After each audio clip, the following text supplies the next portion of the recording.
이제 이 시간 우리에게 주신 하나님의 말씀을 나누겠습니다. 오늘은 시편 40편 말씀을 함께 보겠습니다. 시편 40편 1절부터 마지막 17절까지 말씀을 교독해서 봅니다. 내가 여호와를 기다리고 기다렸더니 귀를 기울이사 나의 부르짖음을 들으셨도다.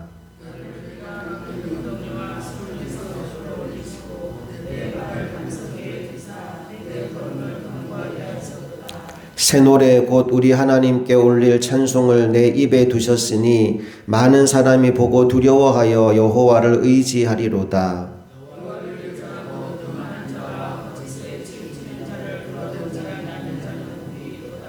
여호와 나의 하나님이여, 주께서 행하신 기적이 많고 우리를 향하신 주의 생각이 많아 누구도 주와 견줄 수가 없나이다. 내가 널리 알려 말하고자 하나 너무 많아 그 수를 셀 수가 없나이다.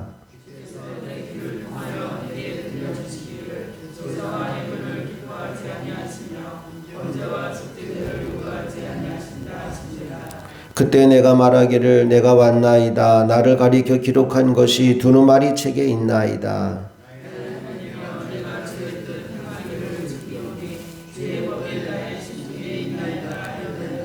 내가 많은 회중 가운데에서 의의 기쁜 소식을 전하였나이다. 여호와여, 내가 내 입술을 닫지 아니할 줄을 주께서 아시나이다.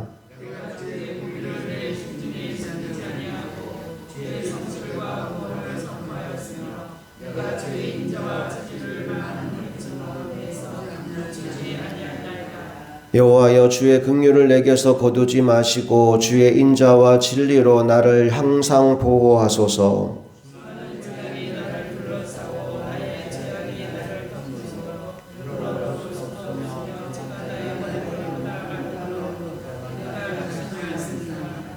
여호와여, 은총을 베푸사 나를 구원하소서. 여호와여, 속히 나를 도우소서.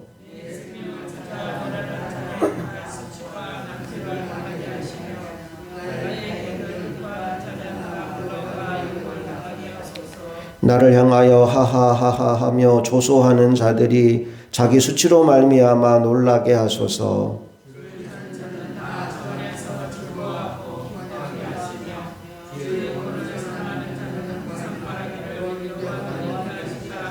함께 읽습니다. 나는 가난하고 궁핍하오나 주께서는 나를 생각하시오니 주는 나의 도움이시오 나를 건지시는 이시라. 나의 하나님이여, 지체하지 마소서. 아멘. 시편 40편은 다윗의 간증입니다. 자신을 깊은 수렁에서 건져주신 하나님에 대한 간증이 여기 담겨 있습니다.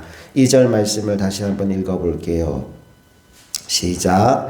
나를 기가 막힐 웅덩이와 수렁에서 끌어올리시고 내 발을 반석 위에 두사 내 걸음을 견고하게 하셨도다. 어디서 끌어올리셨다고요? 기가 막힐 웅덩이와 수렁에서 끌어올리셨대요. 끌어올리고 끝이 아닙니다. 내 발을 반석 위에 세워두셔서 더 이상 빠져들지 않도록 만들어 주셨다는 겁니다. 여러분, 이것이 다윗이 경험한 하나님의 은혜입니다. 하나님은 고난 가운데 빠져있던 다윗을 건져주셨고 또 안전하게 붙잡아 주셨습니다.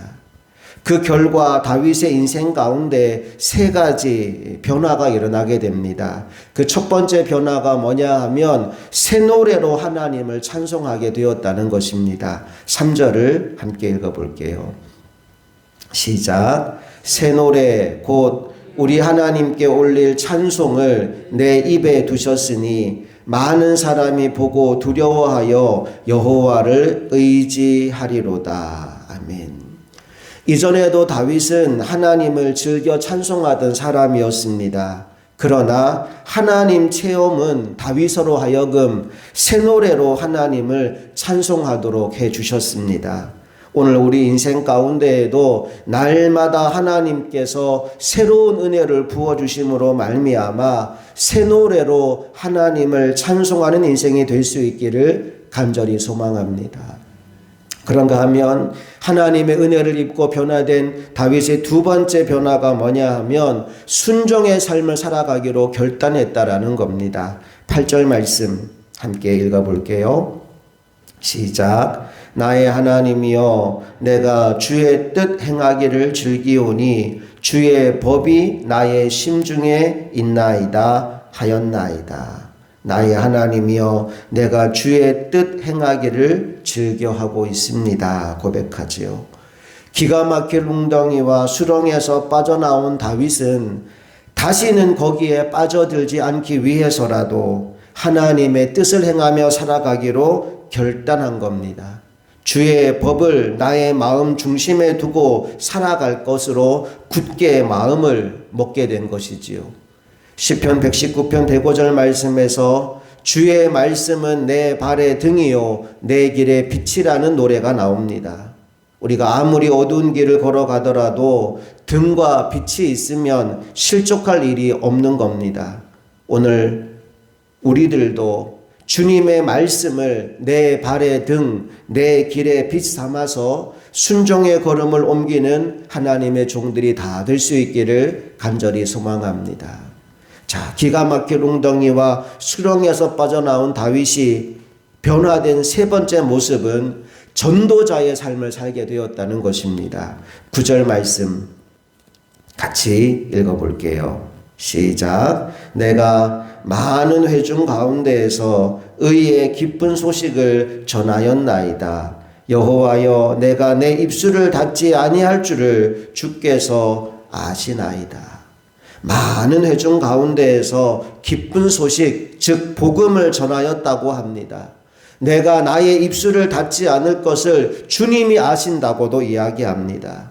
기가 막힐 웅덩이와 수렁에서 빠져나오고 보니 전하지 않고는 견딜 수 없는 마음이 그의 안에 생겨나게 되었다는 거죠. 보십시오. 첫째, 새 노래로 하나님을 찬송하고, 둘째, 순종의 삶을 살아가기로 결단하고, 셋째, 전도자의 삶을 살게 되었다라고 고백하는데, 여러분, 이 모든 변화가 누가 시켜서 일어난 일이 아닙니다. 하나님을 만나고 나니까, 하나님의 은혜를 체험하고 나니까 누가 시키지 않아도 이렇게 바뀌더라는 거죠. 오늘 이 놀라운 변화가 우리들의 삶 가운데에도 일어나게 되기를 간절히 소망합니다. 하나님이 저와 여러분도 기가 막힐 웅덩이와 수렁에서 건져주셔서 그 하나님의 이름을 높이는 날이 오게 되기를 간절히 바랍니다. 자, 그렇다면 우리가 어떻게 이 은혜를 누릴 수 있을까요? 어떻게 하면 우리도 기가 막힐 웅덩이와 수렁에서 건짐을 받을 수 있을까요? 그 비결, 그 해답이 1절에 나와 있습니다. 우리 1절 말씀을 함께 읽어봅니다. 시작. 내가 여호와를 기다리고 기다렸더니 귀를 기울이사 나의 부르짖음을 들으셨도다. 한 번 더 읽어봅니다. 내가 여호와를 기다리고 기다렸더니 귀를 기울이사 나의 부르짖음을 들으셨도다. 일전에 어떤 자매님 전화를 받았는데 자신의 인생이 너무 힘들어서 하나님의 은혜를 구하며 기도하고 있다는 거예요. 그런데 아무리 기도해도 인생이 바뀌지 않는다는 겁니다. 그래서 저한테 물었던 질문이 이거예요. 목사님, 언제까지 기도해야 됩니까? 언제까지 기도해야 됩니까? 내가 계속 기도하는 게 맞습니까? 이런 질문을 했어요. 오늘 시편 40편 1절은 그 질문에 대한 하나님의 답입니다. 다시 한번 읽어봅니다. 시작. 내가 여호와를 기다리고 기다렸더니 귀를 기울이사 나의 부르짖음을 들으셨도다. 여러분, 한두 번 기도해보고 멈추지 말고 내 생각대로 풀리지 않는다고 해서 포기하지 말고 기다리고 또 기다리는 하나님의 종들이 되시기를 축복합니다. 기다리고 기다렸더니 그 다음에 말씀이 이렇게 이어져요. 귀를 기울이사 나의 부르짖음을 들으셨도다. 하나님은 오늘도 살아계시고 역사하시는 분인 줄로 믿습니다. 하나님은 우리의 기도를 들으시는데 신음소리 하나까지도 놓치지 않고 듣고 계신 분이심을 믿습니다. 그러므로 오늘 여러분의 인생이 기가 막힐 웅덩이와 수렁에 빠져 있다면 부르짖어 기도하시기를 축복합니다. 포기하지 말고 계속, 염려하지 말고 계속 기도하는 저와 여러분 되기를 원합니다. 하나님은 반드시 응답하십니다. 하나님은 반드시 역사하십니다. 그래서 오늘 기가 막힐 웅덩이와 수렁에서 다윗을 건져내셨던 것처럼 우리들도 건져내실 분임을 믿습니다. 그때 우리가 다윗이 했던 것처럼 새 노래로 하나님을 찬양합시다. 그때 우리가 이제는 더 이상 과거와 같이 불순종하는 인생이 아니라 하나님 앞에 순종하는 인생을 살아가기로 결단하기를 원합니다. 그리고 하나님을 알지 못하는 영혼들에게, 과거의 나와 동일하게 깊은 웅덩이와 수렁에 빠져있는 그들에게 나를 건져내신 하나님을 증거하며 전도자의 삶을 살아가는 저와 여러분 모두가 될 수 있기를 주님 이름으로 축복합니다. 함께 기도하시겠습니다.